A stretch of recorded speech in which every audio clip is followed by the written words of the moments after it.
मंत्री छगन भुजबळ यांनी खळबळजनक दावा केलाय। आंतरवाली सराठीमधील दगडफेकी मागे रोहित पवार होते असा दावा त्यांनी केला आणि राजेश टोपेंचा हात असल्याचा आरोपही त्यांनी केला आहे। लाठीचार्ज नंतर जरांगे तिथून निघून गेले होते असंही या ठिकाणी भुजबळ म्हणाले। रोहित पवार आणि राजेश टोपेंनी त्यांना परत आणून बसवलं असंही या ठिकाणी त्यांनी सांगितलेलं आहे। पवार ठाकरेंना काहीच माहित नव्हतं असंही छगन भुजबळ यांनी म्हटलेलं आहे।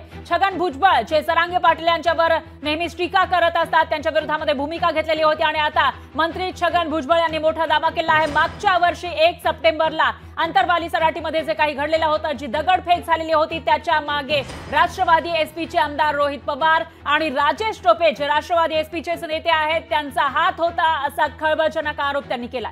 लाठीचार्ज नंतर जरांगे तिथून निघून गेले होते, पण या दोघांनी म्हणजेच रोहित पवार आणि राजेश टोपेंनी त्यांना परत आणून त्या ठिकाणी बसवलं उपोषणस्थळी असा दावा सुद्धा भुजबळांनी केलाय। तर या सगळ्याविषयी शरद पवार आणि उद्धव ठाकरेंना काहीही माहित नव्हतं असंही भुजबळ म्हणाले। त्यामुळे आता भुजबळांच्या या दाव्याला नेमका आधार काय आहे, या आरोपांना काय आधार आहे ते बघावं लागणार आहे आणि त्याचबरोबर याच्यावर ज्यांच्यावर हे आरोप करण्यात आले आहेत ते राजेश टोपे असतील किंवा रोहित पवार यांची काय प्रतिक्रिया आहे, ते काय स्पष्टीकरण येतं तेही बघावं लागेल। आणि त्याचबरोबर मनोज जरांगे पाटील ज्यांच्या आंदोलनाविषयी हे सगळं बोललं जात आहे आणि ज्या वेळेला मागच्या वर्षी हा सगळा प्रकार घडलेला होता त्याच्यानंतर मराठा समाज पेटून उठल्याचं पाहायला मिळालेलं होतं, कारण या ठिकाणी लाठीचार्ज झाला होता पोलिसांकडून, त्याच्यामध्ये काही मराठा आंदोलक जखमी झाल्याचंही पाहायला मिळालेलं होतं। त्यामुळे आता हा खळबळजनक आरोप भुजबळांनी केल्यानंतर हा मुद्दा पुन्हा एकदा पेटण्याची शक्यता आहे।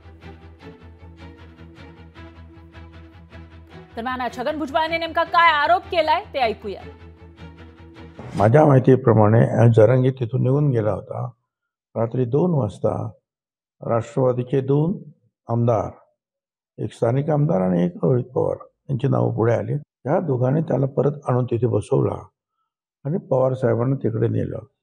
पवार साहेब गेले म्हणून उद्धव ठाकरे गेले। त्या दोघांना पण जे गेले तिथे नेते त्यांना कल्पना नव्हती, पवार साहेबांना पण आणि उद्धवजींना सुद्धा, तिथे पोलिसांवर मोठ्या प्रमाणावर दगडफेक झाली। ते दोन्ही नेते गेल्यामुळं आणि एकच बाजूच्या मोठ्या प्रमाणावर जनतेच्या पुढे आली, त्याचा फायदा जे आहे ते जरांगेंना मिळाला आणि त्याच्यामध्ये ह्या दोघांचा हात आहे असं तिथल्या सगळ्या लोकांचं म्हणणं आहे।